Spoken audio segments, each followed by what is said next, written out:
مت کہنا، اور یہاں تک کہ ایک نام لیا حضرت یونس کا، ان سے بھی افضل مت کہنا۔ اکیلے نبی تھے یا رسول تھے ایسے کہ جن سے ایک خطا اللہ نے ہو جانے دی تھی، ورنہ روک دیا جاتا ہے، ایک خطا ہو گئی تھی، کہا ان سے بھی افضل مت کہنا مجھے۔ یہ یہاں دنیا کی حد تک، جتنی حدیث، ایک بھی حدیث میں آپ کو کچھ نہیں ملے گا کہ میں وہ افضل، ہمارے یہاں ہے سب سے افضل، ہم اپنی زبان سے کہتے ہیں، کہا کہنا مت، یہ نہیں کہا تھا ماننا مت۔ بڑی حکمت ہے اس میں کہ مت کہنا کا مطلب کیا ہے؟ تم اپنے گھر کے لیے تھوڑی آئے تھے، تم ساری دنیا کے لیے آئے تھے، یہ امت ساری دنیا کے لیے آئی تھی، یہ خالی آپ اپنے گھر میں اپنے کچھ عمل کرنے کے لیے نہیں آئے تھے۔ مت کہنے میں بڑی حکمتیں تھیں۔ بہرحال یہ جو فضیلتوں کی حدیثیں ہیں نا، وہ اس دنیا سے آنے سے پہلے کی ہیں، اس دنیا سے آنے سے پہلے سب سے افضل، اس دنیا سے جانے کے بعد، اس دنیا کے حد تک جو کچھ ہے اس کے اندر کا اپنی زبان سے مت کہنا سب سے افضل۔ یہ تو خود رسول اللہ صلی اللہ علیہ وسلم نے روک دیا، بخاری کی حدیث ہے، قرآن کہہ رہا ہے کہ تم اعلان کر دو کہ ہم کسی میں کوئی فرق نہیں کرتے رسولوں میں، لیکن یہ کتابوں کے بارے میں نہیں کہا ہم فرق نہیں کرتے، یہاں کا سب کتابوں پر ایمان لائے، سب رسولوں پر ایمان لائے، ہم رسولوں میں فرق نہیں کرتے۔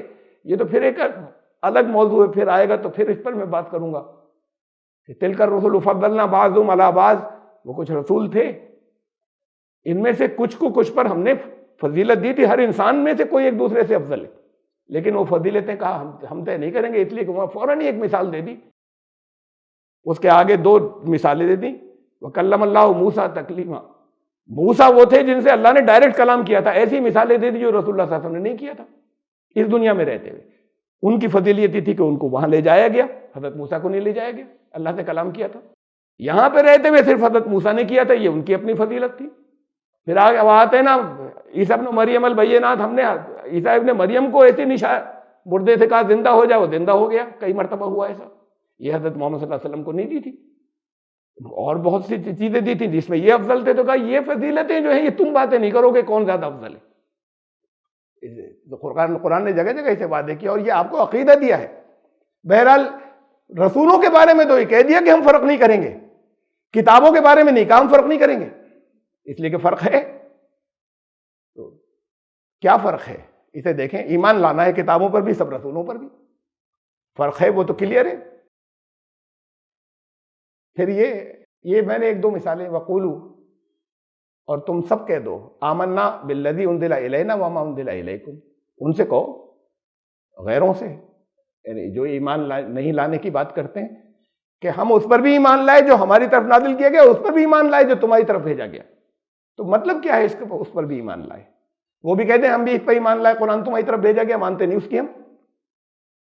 اگر بات صرف اتنی ہی ہو ایمان لانے کا مطلب، تو وہ بڑی آسانی سے کہہ دیں گے، وہ ماننے کے تیار ہو جائیں گے، ہاں بھائی ہم نے بھی مان لیا، قرآن تمہاری طرف بھیج، اللہ کی طرف سے آیا، باقی ہم مانیں گے، ہم اسی کی مانیں گے، اس کی نہیں مانیں گے۔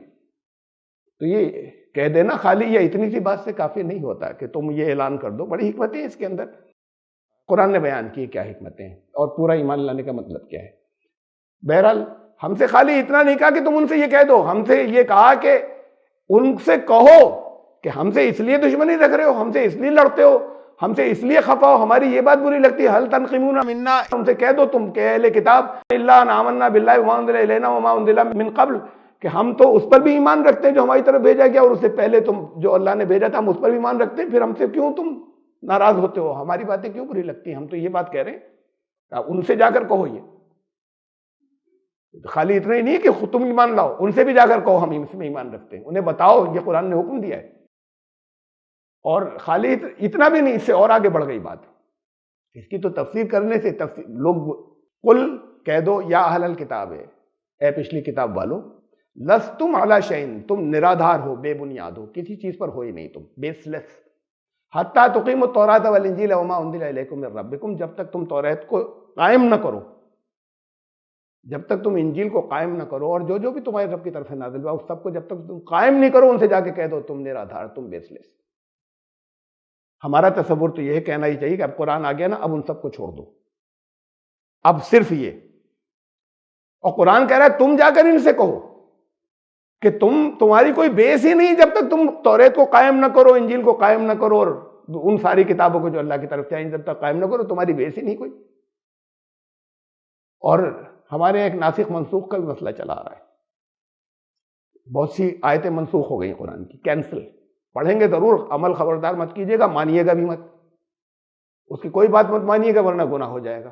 پڑھیے گا، بہت سی منسوخ ہو گئی، کتنی ہیں یہ طے نہیں ہے، کون کون سی ہیں اس میں بڑا اختلاف ہے، کوئی کہتا ہے 5 تو ہیں، کوئی کہتا ہے 5 ہیں ایسی آیتیں۔ رسول اللہ صلی اللہ علیہ وسلم نے ایک بھی نہیں بتائی کہ یہ منسوخ ہو گئی، یہ بات کو طے کیا جا رہا ہے، حضور صلی اللہ علیہ وسلم نے نہیں کہا، اللہ کی طرف سے آئی بھی کہ ختم ہو گئی، کینسل ہو گئی۔ بہرحال یہ تو یہ بھی آئے گا اپنی جگہ پر، قرآن نے چیزوں کی وضاحت کی ہے۔ ابھی اس آیت کو تو منسوخ بھی نہیں کہہ سکتے، اس لیے نہیں کہہ سکتے کہ یہ سورہ مائدہ میں ہے، 5ویں سورت کے اندر، اور سورہ مائدہ سب سے اینڈ میں نازل ہونے والی سورتوں میں سے، آخر میں جب قرآن کمپلیٹ ہو رہا ہے، تو منسوخ بھی پہلے والی کوئی ہوں گی، بعد والی کوئی منسوخ نہیں۔ جو منسوخی مانتے ہیں، قرآن کا تو ایک شوشہ منسوخ نہیں، جو کچھ قرآن نے کہا ہے۔ یہ دنیا والوں کے بنائے ہوئے قانون، جنہیں آگے کا پتہ نہیں ہوتا نا کہ یہ لاء جو ہے اس کے اندر بڑی خرابی آ جائے، پتہ نہیں بڑا اچھا لاء بنایا، آگے جا کے معلوم گڑبڑ ہے تو پھر اس میں امینڈمنٹس کرتے ہیں، ماڈیفیکیشن ہوتے ہیں۔ اللہ کی بنائی ہوئی چیز ہوتی تو مستقبل تک کا معلوم ہے، امینڈمنٹس کا سوال ہی نہیں کہ اسے امینڈمنٹ بعد کے لوگ کریں، تو اللہ ہی نے بتایا ہوتا کہ یہ فلاں کو کینسل کر دو، ہم نے داخل کی تھی اب یہ کینسل ہو گئی، اور یہ بتاتا کون؟ یہ رسول بتاتے صلی اللہ علیہ وسلم۔ انہوں نے تو ایک آیت کے بارے میں نہیں کہا کہ اب یہ کینسل ہو گئی، جاتے جاتے اپنی آخری سانس تک، اب بعد کے لوگ طے کر رہے ہیں اس میں سے بہت سی کینسل ہو گئی، عمل مت کرنا اس پر، پڑھنا ضرور۔ بہرحال قرآن یہ کہہ رہا ہے ان کتاب والوں سے جا کر کہہ دو، پچھلی کتاب والوں سے، کہ تمہاری کوئی بنیاد نہیں، اور یہ تب کہہ رہا ہے جب قرآن مکمل ہونے جا رہا ہے اس دور میں، کہ تمہیں ان کتابوں کو قائم کرنا ہے، ورنہ بیس لیس ہو تم کسی شے پر نہیں ہو، لستم علی شیء۔ اس کا مطلب کیا ہے؟ کیوں کہا گیا کہ ہم جا کے کہہ دیں؟ اور ہم سے جب قرآن کہہ رہا ہے تو ہماری ذمہ داری ہے کہ ہم کہیں جا کر ان سے کہ تم توریت کو قائم کرو، تم انجیل کو، یہ دو تو نام لیے، اور بھی کتابیں، مثلا اگر وید بھی خدا کا کلام ہو تو ہم وید والوں سے جا کے کہیں کہ قائم کرو اسے، ہم سے قرآن کہہ رہا ہے۔ تو صرف اتنا ہی نہیں کہ ہم سے کہہ رہا ہے کہ ہم ایمان لائیں، ہم ان کو بھی بتا دیں ہم ایمان لاتے ہیں، اور پھر ہم ان سے کہیں تم اسے قائم کرو۔ بات اور آگے بڑھ گئی ہے۔ اب میں آپ کے سامنے یہ رکھنا چاہتا ہوں، ان کے تقدس کا درجہ کیسے ان کو مقدس یا ہم مانیں، ان کتابوں کو مقدس مانیں گے؟ مقدس اسے کہتے ہیں جو پاک صاف ستھری ہو، یہاں تو بہت گڑبڑ ہے۔ ان کو کتنی پاکی کا درجہ دے سکتے ہیں یا بالکل نہیں دیں گے؟ کچھ تو ہوگا، کچھ حصہ تو رہے گا باقی، جب ایمان لانے کو کہا گیا تھا۔ ان کا گریڈ کیا ہو، اس میں سے بڑی اہم بات ہے۔ یہ میں نے کچھ پوائنٹس رکھ رہا ہوں میں آپ کے سامنے۔ حدیثوں کی کتابیں ہیں ہمارے پاس، بہت لاکھوں حدیثیں ہیں، اس میں سے 6 بہت زیادہ آتھینٹک کہلاتی ہیں باقی کے مقابلے میں، ایسا نہیں کہ باقی کینسل، یہ اور زیادہ ان کا درجہ اونچا ہے 6 کا، ان 6 میں بھی 2 کا اور بہت اوپر ہے۔ تو ان کے اندر بھی بالاتفاق پوری امت کا اتفاق ہے کہ ان کے اندر غلط روایات بھی شامل ہیں، جھوٹی بھی ہیں ان کے اندر شامل ہو گئی ان لاکھوں میں۔ آپ انہیں مقدس مانتے ہیں یا نہیں مانتے؟ جھوٹی شامل ہیں اور سچی بھی ہیں، حضور صلی اللہ علیہ وسلم کی کہی ہوئی باتیں، میں ان کی باتیں نہیں کر رہا جو منکرین حدیث ہیں کہ ان کا سب جھوٹی، سب گڑی ہوئی۔ انہوں نے اسی سے ریئیکٹ ہو کے کہہ دیا، جیسے انہوں نے یہ کہہ دیا کچھ جھوٹ اس میں ہے موجود، جب اس کی بنیاد پر یہ انہوں نے ان کے رد عمل ان کے ریئیکشن میں کہہ دیا، جو کہتے ہیں نا اس کی تو ایک ایک چیز مانیں گے، جھوٹا کچھ نہیں، تو وہ اس کے رد عمل میں بولے یہ سب جھوٹ کا پلندہ، ان کی ہم بات نہیں کر رہے۔ جب اس میں بہت کچھ سچ ہے اور بہت کچھ جھوٹ مل گیا، ہم انہیں آج بھی مقدس مانتے ہیں نہیں مانتے؟ احترام ان کا کرتے ہیں یا نہیں کرتے ہیں؟ تو پھر اگر ان میں کچھ جھوٹ مل گیا اور سچ بھی ہے تو انہیں مقدس نہیں مانا جا سکتا؟ میں تو صرف ابھی ہم اپنے طرز عمل کی مثال دے رہے ہیں، میں کمپیئر کرنے کے اندر حدیثوں کی کتابوں میں کوئی بات ایک کہی جا رہی ہے بہت سی حدیثوں کے اندر، اور الگ الگ چینل سے وہ آ رہی ہیں، الفاظ ڈیفرنٹ، ایک ہی بات کہی جا رہی ہے لیکن الگ الگ الفاظ میں آ رہی ہیں، الگ الگ ورڈز کے اندر آ رہی ہیں، اور اس کے سند بھی الگ الگ ہیں۔ رسول اللہ صلی اللہ علیہ وسلم نے تو ایک ہی کہی ہوگی نا بات، اب وہی بات جو ہے وہ الگ الگ ورڈز میں آ رہی ہے، انہوں نے تو ایک ہی ورڈز میں کہی تھی نا۔ تو پھر یہ جب ایک ہی بات الگ الگ ورڈز میں کہی جا رہی ہے، ہم ملا کر دکھانا شروع کر دیں، دیکھیے صاحب انجیلوں میں یا وید میں یا فلاں کتابوں کے اندر ایک ہی بات تو ٹھیک ہے ایک ہے، لیکن کتنے الگ الگ ورڈز میں کہی گئی اللہ کی طرف سے نہیں ہے، تو یہ سب انسانوں کا لکھا ہوا ہے، یہ بھی انسانوں کا کیا ہوا ہے۔ ہم اسے مقدس کا درجہ دیتے ہیں. ایک بات جو ہے وہ الگ الگ الفاظ میں لوگوں نے جو سنا اسے بیان کر دیا. وہ سب رسول اللہ صلی اللہ علیہ وسلم کے الفاظ نہیں ہیں. بلکہ حدیث کے بارے میں یہ آپ سمجھ لیجئے کہ اہل علم اس بات کے اوپر، جو اچھے اہل علم ہیں وہ اس بات پر اتفاق ہے. صرف ایک حدیث ایسی ہے جس کے بارے میں 100% ہم یہ کہہ سکتے ہیں کہ یہ ورڈ بھی حضور صلی اللہ علیہ وسلم کے ہیں. اس کے علاوہ کوئی حدیث ایسی نہیں جس کو ہم یہ کہہ سکیں کہ ایک ایک لفظ انہی کا ہے، بات انہی کی ہے، اپنے لفظوں میں جیسے انہوں نے صحابہ نے سنا تھا آگے بڑھائی تھی. انما الاعمال بالنیات، عمل کا دار و مدار نیت پر ہے. بس اس کے علاوہ کوئی بات کو ہم آخری طور پر نہیں کہہ سکتے کہ یہ ورڈز الفاظ بھی حضور کے ہیں. بات انہی کی ہے، الفاظ صحابہ کے اپنے ہیں ہم تک پہنچے ہوئے. تو یہ اس کے اندر بھی ہوتا ہے، یہ پچھلی کتابوں میں بھی ہے. ایک ہی بات یا ایک واقعہ اب ایسی بھی ہیں جہاں تفصیلات ڈیفرنٹ ہو گئیں، بالکل الگ. معراج کے واقعے پہ جتنی احادیث ہیں اس میں تفصیلات بہت الگ ہیں، الگ الگ ایک دوسرے سے. واقعہ درست ہے اپنی جگہ کہ معراج ہوئی تھی، لیکن اب کسی حدیث کے اندر یہ موجود ہے کہ وہ خانہ کعبہ سے ہوئی تھی، آپ وہاں پر بیٹھے ہوئے تھے وہاں سے ہوئی تھی. کہیں پر ہے کہ حضرت ام ہانی کے گھر آرام فرما رہے تھے اور چھت شق ہوئی اور پھر وہاں سے معراج ہو گئی. ایسی الگ الگ مختلف روایات ہیں اور وہاں کی تفصیلات بھی الگ الگ ہیں. معراج کے بعد کی بھی واقعے کی تفصیلات بہت الگ الگ ہیں ایک دوسرے سے. معراج ہوئی تھی، واقعہ درست حقیقی، لیکن اس کی ڈیٹیلز ایک دوسرے سے مختلف ٹکرا رہی ہیں، ایک دوسرے کے خلاف ہیں ڈیٹیلز حدیثوں کے اندر ہمارے یہاں. تو پھر اگر یہاں پر بھی کچھ چیزیں ایسی ہیں کہ جہاں پر واقعہ تو اپنی جگہ یا بات اپنی جگہ درست ہو سکتی ہے، پھر ہم یہ مان سکتے ہیں نا. جب انہیں ہم مقدس کا درجہ دیتے ہیں تو پھر یہاں بھی ایسی چیزیں ہو سکتی ہیں کہ جہاں پر بات اپنی جگہ ٹھیک ہو، لیکن الگ الگ جو ہمارے پاس کتاب ٹریڈیشنز اس کے اندر آ رہی ہیں وہ ایک دوسرے سے ٹکرا رہی ہیں، لیکن بات اپنی جگہ، کل ملا کر بات ٹھیک ہے اپنی جگہ، یہ ہوا تھا. ڈیٹیلز کون سی صحیح ہے کون سی غلط، یہ اسکالرز تحقیق کریں گے. ایسے ہی محققین جو ہیں، اسکالرز ہمارے کرتے چلے آئے ہیں کہ اسکرائبز، وہ لوگ جو لکھا کرتے تھے، وہاں کتابت کی غلطیاں ہو گئیں تو انہوں نے طے کیا بعد والوں نے کہ نہیں یہ غلط ہے، یہ بات ایسے نہیں ایسے رہی تھی، ایسے تھی. یہ مفہوم کے اعتبار سے طے کیا انہوں نے، ورنہ معنی بدلے جا رہے ہیں. تو یہ کریکشنز ہوتے چلے آئے ہیں. کریکشنز اگر ان کے یہاں بھی ہوتے ہیں تو ہم اس کو کیوں ہم مسترد کر دیں؟ بالکل ٹوٹل ہم مسترد نہیں کر سکتے.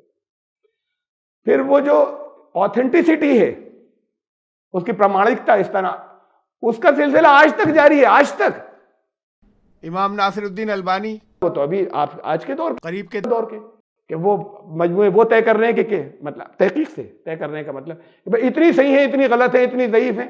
تو یہ سلسلہ اب تک کیوں چل رہا ہے تحقیق کا؟ تحقیق تو اسی چیز پر ہوتی ہے جس کی حالت اچھی نہیں ہوتی. قرآن کی کسی آیت پہ کسی نے کبھی کوئی تحقیق کی کہ کتنی آیتیں اس کے اندر ضعیف ہیں، کتنی موضوع ہیں، کتنی گڑی ہوئی ہیں، کتنی سچی ہیں؟ سوال ہی پیدا نہیں ہوتا ایک ایک حرف سچا ہے. طے ہے تحقیق کوئی کر ہی نہیں سکتا، کوئی جرت نہیں کر سکتا، ہمت نہیں کر سکتا کرنے کی. حدیث کے مجموع پہ چلی آ رہی ہے تحقیق. کیوں چلی آ رہی ہے؟ اس لیے کہ اس میں غلطیاں بھی شامل ہیں اور اب تک چل رہی ہے. بھئی طے ہو گیا نا، پہلے طے ہو گیا کہ یہ تحقیق تو امام بخاری کر چکے، امام مسلم کر چکے. انہوں نے کہا نہیں، بعد کے دور میں لوگوں نے اور تحقیق کی، اب تک کر رہے ہیں، آج کے دور تک کر رہے ہیں. اس کا مطلب یہ چانس آج تک موجود ہے کہ ابھی بھی جن چیزوں کو صحیح کہہ چکے اس میں بھی غلط کا امکان ہے. تحقیق تو تبھی اس لیے جاری ہے، ورنہ روک دی جاتی کہ اب بند، بالکل اب یہ رک جانی چاہیے. اور پھر بھی ہمارے یہاں کچھ لوگ کہتے ہیں کہ یہ بالکل اسی کے برابر ہے، قرآن کے برابر رکھتے ہیں اسے، کہ درجہ اس کے برابر ہے. بھائی پھر قرآن میں بھی تحقیق کیجیے نا. پھر اگر برابر ہی درجہ ہے کہ اس میں کتنی آیتیں غلط شامل ہو گئی جھوٹی، درجہ تو خود ہی طے کر دیا انہوں نے کہ برابر نہیں ہے. جب اس پہ وہ ریسرچ کر رہے ہیں، کہہ رہے ہیں ہم نے جو ریسرچ کر لی، ہمارے کسی عالم نے کر لی، اس کے بعد درجہ برابر ہو گیا قرآن کے. آپ کی طرف سے انہوں نے کرنی ان کو کیوں پڑی، اور آپ کی طرف سے چاہے جتنا بڑا ہو چاہے جتنا قابل ہو، اس کی ہوئی تحقیق کی بنیاد پر آخری طور پر تو فائنل کبھی ہو ہی نہیں سکتا. بہرحال سلسلہ جاری ہے، ایسی ان کی بھی جاری ہے. پھر ہمارے یہاں ایسا ہوتا ہے کہ ڈیفرنٹ جو اختلافات ہیں، ایک روایت کے اندر بہت سے اختلافات ہیں، ایک ہی واقعے کی جو ٹریڈیشن یا روایات یا پرمپرا ہمارے پاس آئی کی. اب اس میں ہمارے محققین یہ کرتے ہیں کہ یہ دونوں ملا کر ایک ساتھ کیسے درست ہوں گی. اس میں اپنا ایک بتا کہ نہیں یہ بھی ٹھیک ہے یہ بھی ٹھیک ہے، آپ کو لگ رہا ہے ٹکراتی ہوئی نہیں. اس کا اصل مطلب یہ ہے، اسے کہتے ہیں تطبیق یا سامنجس سے بیٹھانا. اور یہ بھی کرتے ہیں، اور بہت کثرت سے، بہت زیادہ ہے کہ بھئی یہ سب ہیں، یہ ٹکرا رہی ہیں ایک دوسرے سے، لیکن اس کے اندر یہ زیادہ ٹھیک ہے، یہ بات زیادہ ٹھیک ہے. اسے کہتے ہیں ترجیح، پریفرنس دینا، پراتھمکتا، کہ یہ اوپر ہے، باقی باتیں اس کے مقابلے میں نیچی ہیں.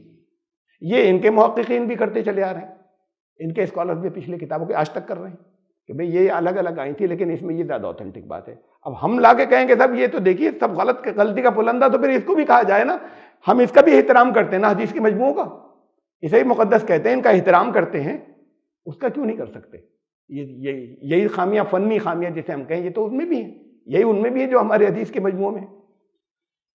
پھر حضور صلی اللہ علیہ وسلم کے الفاظ یہ طے ہے کہ نہیں ہیں، صحابہ کے الفاظ ہیں، بات چاہے وہی ہو، صحیح حدیثوں کی میں بات کر رہا ہوں جن کے بارے میں یہ تحقیق ہو چکی کہ یہ صحیح ہیں، وہاں بھی الفاظ جو ہیں وہ حضور صلی اللہ علیہ وسلم کے نہیں ہیں، صحابہ کے ہیں۔ پھر الہامی، یہ حضور صلی اللہ علیہ وسلم تک نے جو بات کہی وہ اللہ کی رضا سے کہی، اللہ کی مرضی سے کہی، اللہ کے حکم سے فرمائی، وہ اپنی مرضی سے کچھ نہیں کہتے تھے، وما ينطق عن الهوى، وہ اللہ کے حکم سے کہتے تھے۔ لیکن یہاں قرآن کے اندر الفاظ بھی وہی ہیں جو اللہ کی طرف سے آئے تھے، یہاں الفاظ صحابہ کے ہیں، حضور صلی اللہ علیہ وسلم کے بھی نہیں بچے۔ میں صحیح حدیثوں کی بات کر رہا ہوں جن پہ تحقیق کر دی گئی کہ یہ صحیح ہیں، تو وہ الہامی اگر ہیں تو وہ معنن ہی تو ہیں، معنی کے اعتبار سے، ورڈز کے اعتبار سے تو نہیں بچے۔ یہ پوزیشن وہاں پر بھی ہے کہ یہ ہو سکتا ہے کہ الفاظ بالکل سیف نہ ہو، اب جیسے یہ ٹرانسلیشنز ہیں، اس میں چیزیں بہت سی ٹھیک ہوں گی، یہ معنن الہامی ہے، یہ ورڈ آف گاڈ اس معنی میں کہ یہی ورڈ نازل ہوا تھا اللہ کی طرف سے نہیں ہے۔ اور اب یہ پھر اگلا موضوع ہے اس میں، اسی بحث کے اندر میں اس بات کو سمجھانا چاہ رہا ہوں ان ساری چیزوں کو لانے کے بعد کہ پھر لیکن ایک سپیریورٹی ہے حدیث کی، آپ نے بالکل برابر کر دیا ان پچھلی کتابوں کے اوپر۔ سپیریورٹی یہ ہے کہ اس پر بے مثال تحقیق ہوئی، اس کے نیریٹرز کی زندگی کے اوپر ایسی کوئی نظیر دنیا میں نہیں ملتی جتنی تحقیق کی گئی۔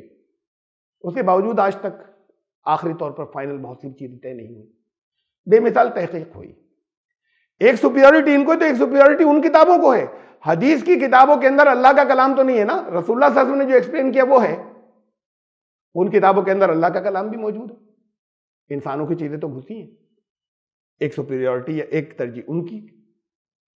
تو کل ملا کر ہم ان کو، یہ ساری باتیں میں اپنی طرف سے، ساری میں نہیں کہہ رہا، ان میں سے بعض مثالیں میں نے دی ہیں، مولانا عبید اللہ سندھی نے اس کے اوپر رحمۃ اللہ علیہ انہوں نے لکھا ہے اس پہ تفصیل سے کہ ہم ان کتابوں کو، پچھلی کتابوں، حدیث کی کتابوں کو جتنا ہم مقدس کا درجہ دے سکتے ہیں، ان کتابوں کو اس درجے پر رکھ سکتے ہیں، قرآن کے برابر تو نہیں رکھ سکتے، لیکن ہم اس درجے پہ، جس درجے پہ ہم انہیں مقدس مانتے ہیں حدیث کی کتابوں کو، اس درجے پہ انہیں بھی مقدس مانا جا سکتا ہے، اس لیے کہ اللہ کا کلام ہے ان میں، اور جتنی خامیوں کو ہم کہہ رہے ہیں، توجہ دلاتے ہیں، وہ خامیاں تو ہمارے حدیث کے مجموعوں میں بھی ہیں، تو ہم اس لیے مقدس انہیں بھی مان سکتے ہیں جب اسے مانتے ہیں۔ تو اب پھر ایک اللہ اس سے بحث میں آتی ہے کہ پچھلی کتابیں جتنی ہیں، یا پچھلے صحیفے یا پچھلے اسکرپچر یا اللہ کی طرف سے جو کتابیں آئیں، ایک حدیث کو پیش کیا جاتا ہے کہ صاحب یہ حدیث یہ کہہ رہی ہے کہ اب ان کتابوں کو نہیں چھوڑا جائے گا، اس حدیث کا حوالہ بہت دیا جاتا ہے۔ ابھی 4-5 روز پہلے ہماری ایک ساتھی کو دیا گیا، علماء تھے موجود، ان کے بیچ میں آئی بات کہ صاحب حدیث کہہ رہی ہے کہ ان کتابوں کو اب نہیں چھوڑا جائے گا، خود حضور صلی اللہ علیہ وسلم نے منع کر دیا ہے۔ وہ حدیث کیا ہے اسے دیکھیے۔ حضرت جابر رضی اللہ عنہ سے روایت ہے، میں نے شروع کا حصہ چھوڑ دیا ہے، وہ شروع کا حصہ یہ ہے، یہاں جو لکھا ہے اس میں شروع کا حصہ نہیں ہے، شروع کا حصہ یہ ہے، جو ریلیونٹ لفظ ہیں وہ لے لیے ہیں کہ حضرت عمر رضی اللہ تعالیٰ عنہ کچھ پیجز تھے، وہ توریت کے لے کر آئے یہودیوں کے ایک مدرسے سے، اور اسے لا کے وہ پڑھ رہے تھے حضور صلی اللہ علیہ وسلم کے سامنے کہ یا رسول اللہ، انہوں نے یہ کہا کہ یا رسول اللہ اس میں تو بہت اچھی اچھی باتیں ہیں، ان پیجز کو پڑھ کے ہی کہہ رہے تھے، وہ پڑھ رہے تھے، ادھر حضرت ابوبکر بھی وہاں کھڑے تھے، انہوں نے ٹوکا، رسول اللہ صلی اللہ علیہ وسلم کے چہرے کا رنگ بدل رہا تھا، غصہ بڑھتا جا رہا تھا، چہرے سے ظاہر ہو رہا تھا، اور حضرت عمر پڑھتے جا رہے تھے، نظریں یہاں تھیں، حضرت عمر نے کہا کہ حضرت ابوبکر نے ٹوکا کہ عمر تم دیکھتے نہیں چہرے انور کو، کہ بڑا سخت جملہ کہہ کے یہ بات کہی حضرت عمر سے، حضرت عمر نے چہرے انور پر نگاہ ڈالی اور کانپ گئے، اور جلدی سے اسے بند کر دیا اور کہا کہ ہم، جو الفاظ ان کے ہیں کہ رضیت باللہ ربا وبالاسلام دینا وبمحمد نبیہ، میں اللہ کے رب ہونے پر اور اسلام ہی کے دین ہونے پر اور محمد صلی اللہ علیہ وسلم کے اللہ کے رسول ہونے پر بس میں راضی ہوں، اور اسے بند کر دیا۔ اس کے بعد پھر حضور صلی اللہ علیہ وسلم نے فرمایا، جب حضرت عمر نے یہ ایک طریقے سے توبہ کر لی کہ آپ کو ناراضگی ہو رہی، میں غلط کر رہا تھا، حضور صلی اللہ علیہ وسلم کے الفاظ ہیں اب یہ، قسم ہے اس ذات کی جس کے قبضے میں محمد کی جان ہے، والذی نفس محمد بیدہ، اگر موسیٰ تمہارے درمیان ظاہر ہوتے، لو بدا لکم موسیٰ، موسیٰ بھی تمہارے لیے اگر آ جاتے اس وقت اور تم ان کی پیروی کرتے، فاتبعتموہ وترکتمونی، اور مجھے چھوڑ دیتے، تو تم یقیناً گمراہ ہو جاتے، تم صحیح راستے تھے، لضللتم عن سواء السبیل، تم سیدھے راستے سے ہٹ کر بھٹک جاتے۔ آگے ہیں اس کے الفاظ، ولو کان حیا، اور اگر موسیٰ بھی آج زندہ ہوتے، وادرک نبوتی، اور میری نبوت کا دور پاتے، لتبعنی، وہ میرا ہی انوسرن کرتے، وہ میری ہی اتباع کرتے، وہ میری ہی پیروی کرتے، اگر موسیٰ بھی ہوتے تو۔ اس کی بنیاد پر یہ بہت آتا ہے، اس کی بنیاد پر یہ کہا جاتا ہے، اس حدیث کا حوالہ دیا جاتا ہے کہ پچھلی کتابوں کو حضور صلی اللہ علیہ وسلم نے منع کر دیا تھا، اس سے کسی بھی طرح کا کچھ ثبوت لینے کو، بات کرنے کو ان کی۔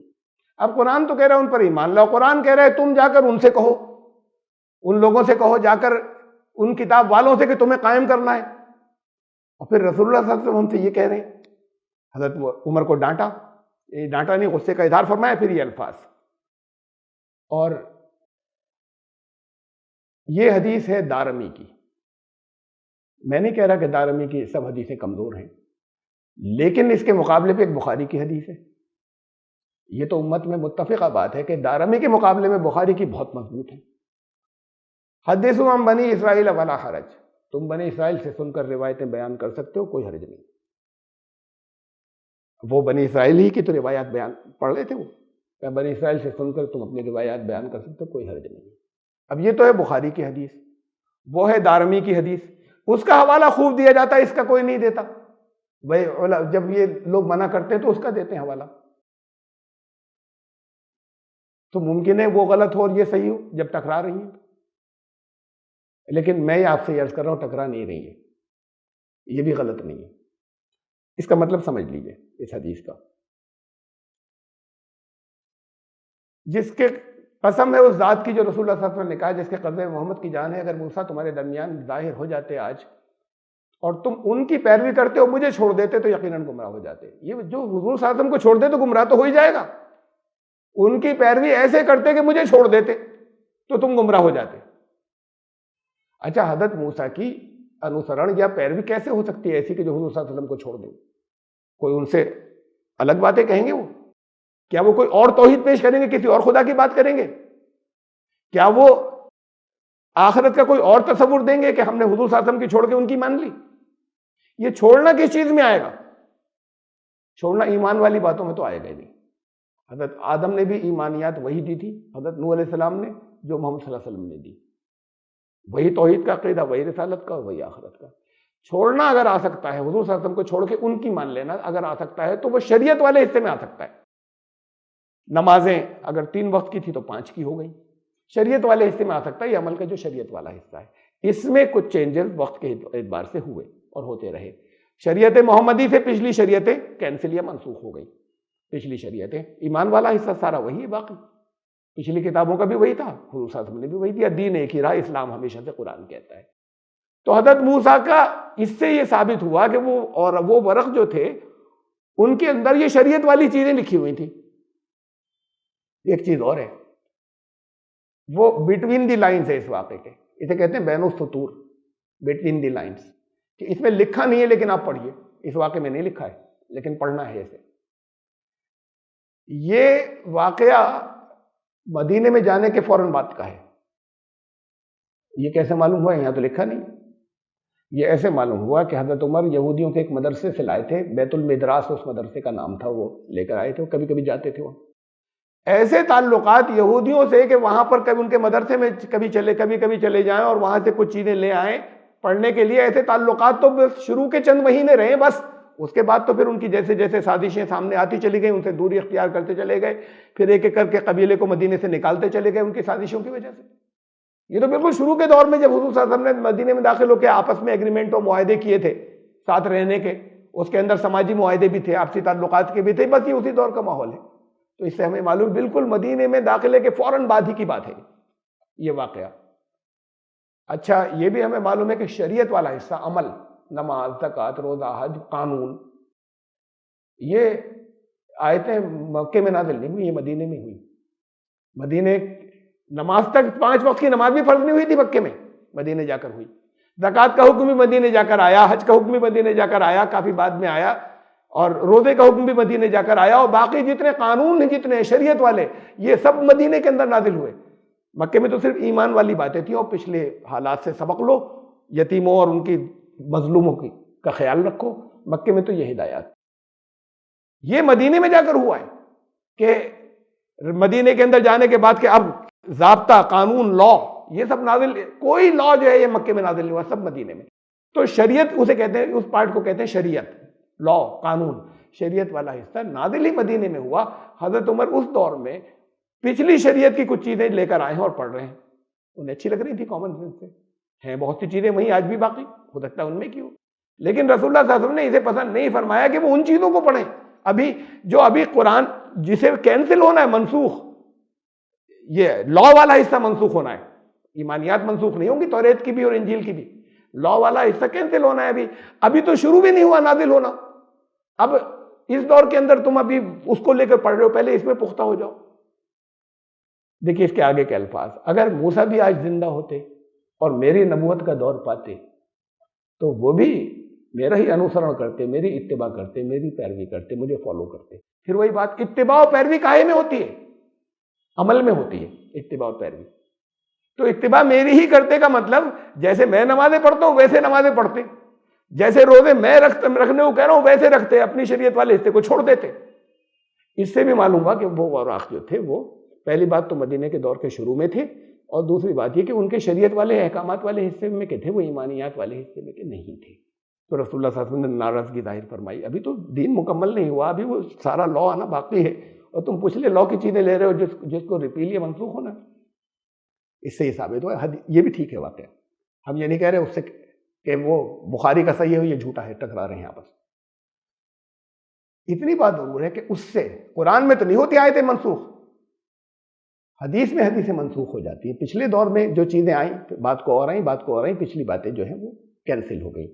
یہ بخاری کی اس حدیث سے وہ حدیث اب کینسل یا منسوخ ہو گئی. بعد کے دور میں جب پختہ ہو گئے، جب علم پکا ہو گیا، جب کمپلیٹ شریعت آ گئی، ان کی ٹریننگ ہو چکی، تو رسول اللہ صلی اللہ علیہ وسلم نے اجازت دے دی، اب تم استعمال کرو.